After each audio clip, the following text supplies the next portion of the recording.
So if we sum up, climate change, there's a lot of evidence that it's already happening. We know that temperatures for the globe have increased by about 1 degree Celsius over the last 100 years. And we know sea level has risen by about 25 centimeters.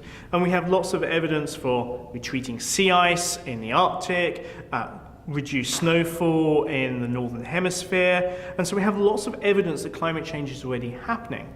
What is key is what will happen in the future. And this is where scientists rely on climate models. So there are about 30 groups of brilliant scientists around the world in different countries, all who have produced independent models. Now these are supercomputers. I mean, these are the computers that predict your weather and actually allow you to have some clear understanding of what's going to happen over the next couple of days. But we use these on a global scale and we actually map out what's going to happen in the future. Now, for me, the science in those models is exceptional. We understand thermodynamics, we understand how water moves around, we understand the basic principles. The one problem we have is not the science, it's actually the social science. How much carbon will people emit in the next 100 years? How many people will there be? How will we trade? What will happen? And there, what we do is we build scenarios, or what I call stories. So these are future stories about how humans are going to develop. And so if we think about it, there are about 3 really important ones. The first one is the business as usual. This is the one that we continue to accelerate our emissions as we're doing at the moment, and that carries on up. Now this one, if we look at the models, suggests that by the end of the century, we could warm up the planet between 4 and 6 degrees, which is a huge amount of warming compared with, say, the 1 degree we've done over 100 years. And that's quite a frightening scenario, and really most scientists have no intention of allowing the world to go there. Then there's a middle one which says, okay, we try to do some things to it, and we actually end up with about 2 to 3 degrees. And then there's one scenario which the politicians asked us to work on. They said, look, at Copenhagen in 2009, we suggested that we would keep the world to only 2 degrees warming. Can you please tell us how to do that? And so we built scenarios that show how we get there. Now what's fantastic is that in Paris, in December 2015, 193 countries of the UN sat down and agreed that we are going to cut global emissions, we are all going to take responsibility, and we are going to deal with climate change in an internationally coordinated way, which is fantastic. But to do that is a really big challenge. The first thing is that emissions can only increase up to the year 2020. After that, they have to start to drop. And they have to drop at about 3% per year. So that's almost more than we're increasing now every single year. And we have to carry that on every single year. By 2070, what we then have to do is we then have to have negative emissions. We actually have to start sucking CO2 out of the atmosphere to actually allow the amount of greenhouse gases to stabilize at a low enough level that we can guarantee that we're under 2 degrees Celsius. So this is a huge ask for the future, but if you think about it, there is actually nothing technologically that would stop us doing it. And in many ways, if we actually move to more renewable sources of energy, we would have better energy security because we wouldn't be reliant on fossil fuels from other countries. We can control our own energy. And again, we have a lack of air pollution because, of course, we know that coal-fired power stations cause a lot of air pollution. And of course, it will be our own power, and actually the technology will generate huge amounts of jobs and also a lot of income. And so the key thing there is moving our world into a green economy and actually driving this forward and actually producing a better country, a better world, and keeping the climate to only 2 degrees. One of the big questions is, if we don't have fossil fuels, what should we use? Now, of course, there are lots of different renewable energies. So we can use solar. And the interesting thing about solar, which is every time the world's production of solar panels doubles, the actual cost per unit drops by about 12.5%. So at the moment, the cost of solar is coming down very quickly. We can also use wind power because, again, we can actually plant, and I love the term plant, turbines, particularly out at sea to catch the best wind. That's fantastic. We can use tidal because, of course, that's then constant. And then, of course, we can also, in the interim, we can use fossil fuel power stations but capture the CO2 and make sure it doesn't make it into the atmosphere. So there's lots of technologies. The one area which is the biggest challenge, though, is not energy production, because we can do that. It's actually transport. Because in many countries, we are wedded to our cars and to our aeroplanes. And so are we able to shift our mindset? Now, again, the interesting thing is that electric cars are coming of age. Most of you have seen the wonderful supercars like the Porsche or the McLarens. Now, these are hybrids. So, of course, for the first 0 to 60, you use the battery engine because it has incredible torque, and therefore 0 to 60 in about 2.6 seconds. I want one of those cars. After the 60 miles an hour, of course, you then switch to the petrol engine, then to take it up to the 200, 250 miles an hour. But if we look at other electric cars, the Prius, the Leaf, the Tesla, these cars are now affordable and work. So actually just changing the mindset and actually changing the cars is going to be an easy thing to happen. One of the things, though, that is a challenge, I think, is, of course, air travel. Kerosene is an amazing invention. Again, developed during the Second World War, and actually more money was spent in the United States developing aerofuels than it was on the Manhattan Project and the nuclear bomb. The key thing is that this fuel gives a huge energy release for a small weight, which means you can fly a jumbo jet over the Atlantic. But there are some really good alternatives. If you're in the US, one of the key things that America 2050 suggests is high-speed rail.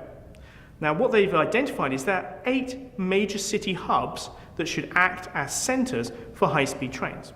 You can then start to lay down magnetic levitation trains, which would give you an average speed of 300 miles an hour. And you would then have these networks, because most people only fly between small, short distances in the US. There isn't a huge east to west or west to east. It's mainly up and down each of the coasts, or actually in the middle. So again, there's this wonderful network you could build. At the moment, the US only has about 400 miles of high-speed rail network. That's about the same as Germany, okay? Now, the Chinese are building over 11,000 miles of high-speed trains. And again, this is one of the key things, is of changing the mindset. Because the US have done this before, okay? So after the Second World War, Eisenhower looked at Germany and worked out that Germany kept fighting for the whole war, even though we carpet bombed them, because they had a distributed industrial base, because the factories were everywhere. When you looked at the US, all the factories were concentrated in the northeast, around Connecticut and all those big industrial complexes. He was worried about that because if there was bombing, that could be taken out. So he put in the Highways Act, which, if you do it with modern costings, costs something like $580 billion to build the highway network around the US. Absolutely fantastic. Now, did it distribute the industry as Eisenhower wanted? Well, not as he wished. However, that federal money changed the way the Americans moved around. So again, putting similar amounts of money in to build high-speed rail networks would change the way Americans think. The idea that you can literally walk into Grand Central Station with your bag, hop on a train, 300 miles an hour gets you to Washington, or down to sort of Florida. Okay, that's the simple way. We do this in Europe. I mean, I hop on a train in London, it's a high-speed train, it takes me to Paris. Okay, it takes 2.5 hours. Bang. Okay, so again, even in a small area such as Europe, we have these very good networks. And I think that American 2050 has a brilliant vision for how the US could actually evolve into that sort of post-fossil fuel economy. What I've always been aware of is the fossil fuel industry will use any excuse to try to actually derail renewable energy. And it's not surprising, if you actually think about the fossil fuel industry in the world, they have huge subsidies. At the moment, the International Monetary Fund has estimated that the fossil fuel industry globally has about $5 trillion of subsidies per year. That's about the same amount of money that we spend on healthcare in the whole world. So again, we're looking at an industry which is artificially cheap because of those subsidies. Now, don't get me wrong, it's not because the private companies like a Chevron or BP are getting huge subsidies. It's basically because out of the 25 largest fossil fuel companies, only 9 of them are privately owned. The others are either state or part state owned. And of course, if you happen to be Norway and you own your own national oil company, then of course you're going to give them tax breaks, you're going to give them sort of advantages because of the tax revenues you get in. So the problem that we have here is the fossil fuel industry, when we target sort of like private companies, that's not the issue. We need to target governments and the government-owned companies, which are some of the largest in the world. But it also means that we get a lot of rhetoric about sort of, hey, we'll look at renewable energy, look at the batteries, look at the rare earth elements that are required for sort of these new sort of fangled solar panels.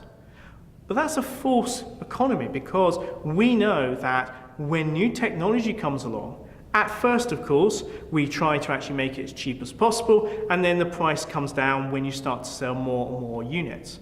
We also know that when you actually get new products, we have new ways of recycling and actually changing the products within them. In Europe, we have a very extensive piece of legislation called REACH, and it was finally agreed after 10 years of negotiation in 2009. And what it does, it mandates the levels of contaminants in goods sold in the EU. So this is things like heavy metal contamination, rare earth elements, and things like that. And therefore, it is there to protect the people. And what's interesting is scientists will give them a level and say, well, this is about the safe level we think of mercury or sort of silver in a particular product. And actually what the Europeans have done is actually pushed it lower.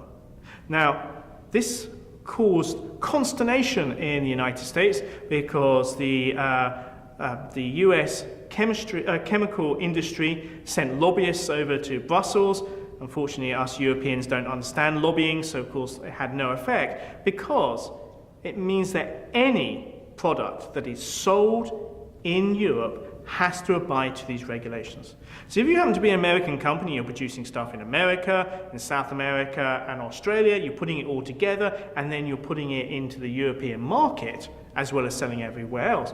All those factories have to be cleaned up and your contamination has to be incredibly low.